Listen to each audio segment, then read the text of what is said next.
समान नागरिक संहिता पर एक तरफ जहां पूरे देश में नई आवाज शुरू हो गई है, राजनीतिक तौर पर अगर देखा जाए तो तमाम राजनीतिक दलों ने इस पर अपने अपने विचार देने शुरू कर दिए हैं। लेकिन क्या समान नागरिक संहिता के बारे में दुनिया जानती है, देश जानती है, कितना जानकारी लोगों को इस बारे में है? इस पर बात करने के लिए हमारे साथ आज यूपी विधानसभा में एक स्पेशल सेशन है जिसमें 3 वरिष्ठ पत्रकार हमारे साथ मौजूद हैं, जिनमें सबसे पहले विजय शंकर पंकज जी हैं, जो वरिष्ठ पत्रकार रहे। एक लंबा अनुभव रहा है समान नागरिक संहिता की। जब जब मांगे उठी हैं तब क्या क्या बिंदु रहे हैं, किन मुद्दों पर बात हुई है, कौन सी ऐसी बात रही है जो सियासत को आगे ले गई, और कौन से ऐसे मुद्दे रहे हैं जिन्होंने समान नागरिक संहिता को हमेशा पीछे धकेला है। तो हम बात करेंगे विजय शंकर पंकज जी से। सर, क्या लगता है कि समान नागरिक संहिता की जो बात आज कही जा रही है, उत्तराखंड ने इस बिल को पास कर दिया है, लेकिन राजनीतिक रूप से अभी भी अस्थिरता बनी हुई है। जो मांग थी कि जनसंख्या कानून उसमें नहीं जोड़ा गया, तो क्या है ये कानून और किस तरीके से इसे आप देखते हैं और क्या नजरिया है इसमें आपका? जनसंघ से लेकर के भाजपा के पूरे एजेंडे में यह आखिरी एजेंडा है समान नागरिक संहिता। समान नागरिक संहिता की मांग कई मुद्दों को लेकर होती रही है और उसके पीछे का मंतव्य है कि एक देश एक विधान ही होना, एक ही संविधान होना चाहिए। समान नागरिक संहिता मोदी सरकार के एजेंडे में उत्तराखंड से पहल शुरू हुई है और असम ने भी इसको पारित करने का है। यूपी के चीफ मिनिस्टर ने भी इस बात को कहा है। इसमें मूल मुद्दा ये है कि जैसे मुस्लिम महिलाओं के साथ इसके बाद भी संशोधन हुए हैं, मुस्लिम महिलाओं के अधिकार को लेकर के एक बहुत बड़ी आपत्ति होती रही है, तो समान नागरिक संहिता से महिलाओं को अधिकार मिलने लगेगा जो मुस्लिम कानून के अंतर्गत नहीं मिल पा रहा था। इसके अलावा जनसंख्या नियंत्रण का जो मामला है, इसके साथ में जोड़ कर यदि उस नज़रिए से देखा जाए तो जनसंख्या नियंत्रण भी इसका एक हिस्सा हो जाएगा, लेकिन अभी अप्रत्यक्ष रूप से है, क्योंकि जब 2 बच्चों की बात होगी तो ये अपने ऑटोमेटिक, क्योंकि ज़्यादातर मुस्लिम आबादी जो आज़ादी के समय भारत में मुस्लिम आबादी 8% थी, आज बढ़ के 18% हो गई है, तो 2.5 गुना बढ़ोतरी हुई है, जबकि देश की आबादी दोगुनी हुई है।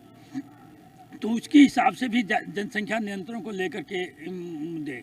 इसके बाद संपत्ति बंटवारे को लेकर के पहले हिंदू समाज में भी लड़कियों को अधिकार नहीं था, लेकिन लड़कियों का अधिकार संपत्ति में दिया गया। अब मुस्लिम कानून में भी वहाँ भी लड़कियों का अधिकार हो जाएगा। तो इन तमाम दुविधाओं को हटाने के लिए, ऊंच नीच तमाम भेदभाव को हटाने के लिए एक कानून की बात की गई है।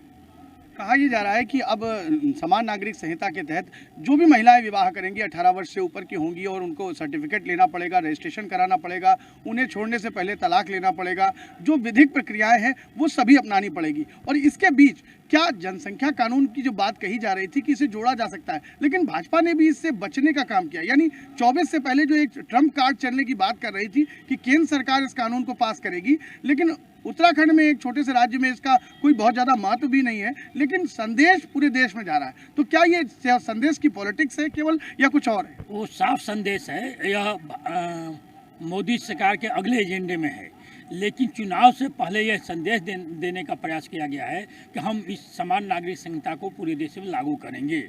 और हमें अनुमान है कि जैसा मोदी 2 सरकारों में उनका एजेंडा रहा है कि मई में सरकार बनने के बाद सितंबर में बड़े फैसले होते हैं, चाहे 370 लागू किया गया हो, चाहे राम मंदिर, तो ये भी कानून सितंबर 24 में आ जाएगा।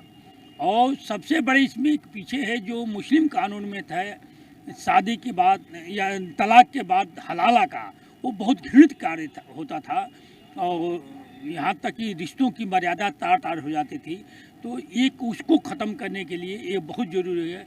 और जहाँ तक शादी के रजिस्ट्रेशन का बात है, देखिए 18 वर्ष की उम्र तो साफ तौर पर होनी चाहिए। मुस्लिम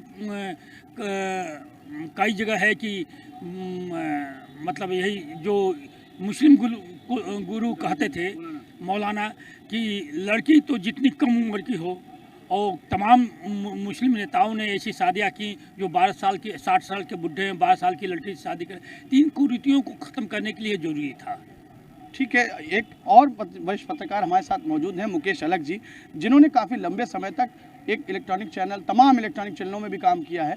लेकिन एक जवाब ये है कि कुछ राज्यों में ये मांग उठी कि एक तमिल राज्य अलग बना दिया जाए, संविधान अलग बना दिया जाए और देश अलग बना दिया जाए। तो क्या ये देश को बांटने की सियासत नहीं है? और यूसीसी के माध्यम से भाजपा इसी सब चीज़ों को संदेश देना चाहती है कि एक देश, एक संविधान और एक प्रावधान, इसे पूरी तरीके से कैसे लागू कर रहे हैं। तो क्या इसमें मंतव्य दें? आप एकदम बिल्कुल सही कह रहे हैं। एक देश एक कानून होना ही चाहिए। सरकार जो कानून बनाती है व्यापक जनहित को ध्यान में रख के बनाती है, कोई इंडिविजुअल तो बनाती नहीं है। तो इसको गंभीरता से देखने की ज़रूरत है, इस पर बकवास की ज़रूरत नहीं है। और जो लोग इसका विरोध कर रहे हैं, ठीक है, विरोध करें। तो जैसे मैं व्यक्तिगत रूप से अपनी राय दे रहा हूँ, ऐसे हर नागरिक का अपनी अपनी राय है, उस तरह से चलें। लेकिन ये कानून अच्छा कानून है, इससे कम से कम लाया जाना चाहिए। इसको व्यापक जनहित में इसको लागू किया जाना चाहिए, ताकि हमारी कुछ समस्याएं इससे भी दूर हो सकती है। लेकिन जो क्लास या जो वर्ग इसका विरोध कर रहा है, तो उसको ध्यान में रखें। उसमें कोई आवश्यक संशोधन की गुंजाइश हो तो करें, ऐसी क्या बात है। लेकिन ये एक देश एक कानून होना ही चाहिए, ये तो बहुत आवश्यक है। एक बात कही जाती है कि 800 पन्नों का ये कानून ड्राफ्ट किया गया है। लगभग उसमें एक जो समिति बनी थी वो पूर्व जस्टिस की, तमाम 5 जो पूर्व न्यायाधीश थे उनकी कमेटी थी। उन्होंने जो अपने आंखों से देखा, जो समझा, उसको उस कमेटी में ड्राफ्ट किया गया, उस रिपोर्ट में ड्राफ्ट किया गया। लेकिन सरकार ने उसमें से एक महत्वपूर्ण बिंदु अब भी किनारे रखा हुआ है, यानी जनसंख्या नियंत्रण पर कोई बड़ा फैसला नहीं लिया। तो इसे कैसे देखते हैं? क्या ये संदेश नहीं है कि कुछ लोगों को जो संदेश देने की, जिनको आप बता रहे हैं कि वो विरोध करना चाहते हैं, तो उनके विरोध को भी ध्यान में रखा गया है? बिल्कुल, उन्हें जनसंख्या नियंत्रण तो सबसे पहले होना चाहिए। देश को अगर आगे बढ़ाना है, देश को अगर विकास के उन्हें व्यापक रूप से विकसित करना है, तो जनसंख्या पर नियंत्रण तो होना ही आवश्यक है।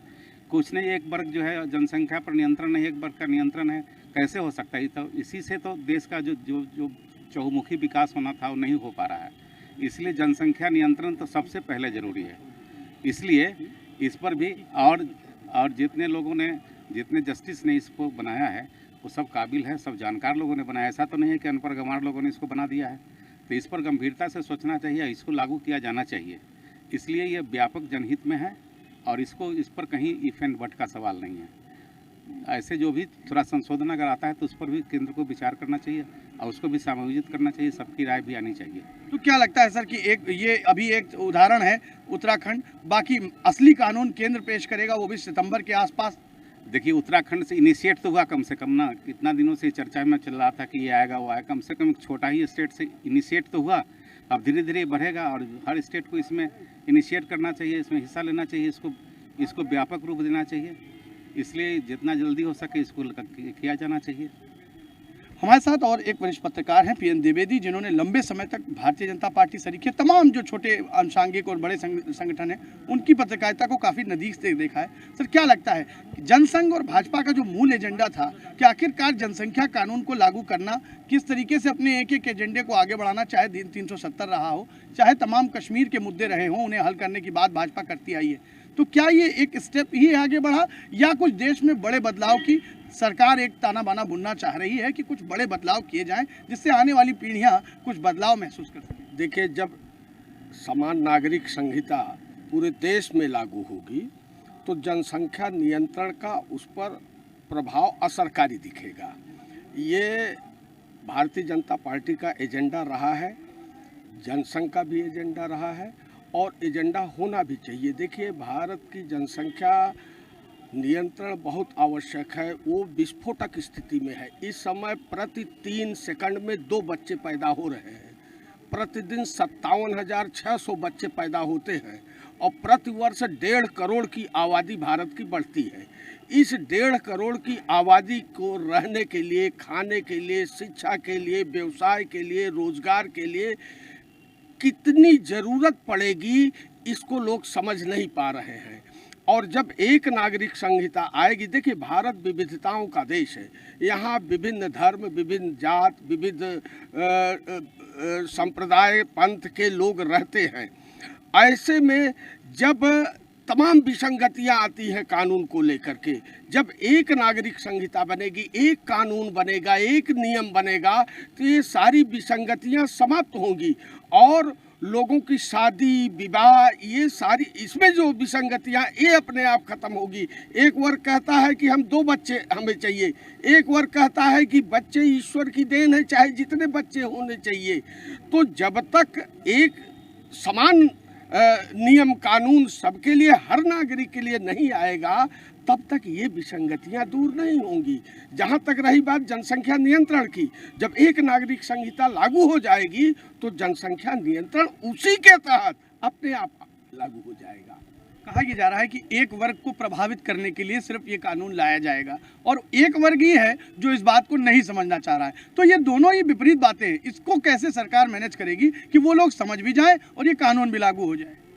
देखिए, धीरे धीरे सभी समझ जाएंगे। जब जरूरत पड़ती है तो हर आदमी, ऐसा नहीं है जिस वर्ग की लोग बात कर रहे हैं उस वर्ग में भी कुछ लोग ऐसे हैं जो इस विसंगत को समझते हैं और उसका समर्थन कर रहे हैं। कुछ लोग ऐसे हैं जो विरोध के कारण विरोध कर रहे हैं। जैसे विपक्ष में जो है वो विरोध करेगा ही।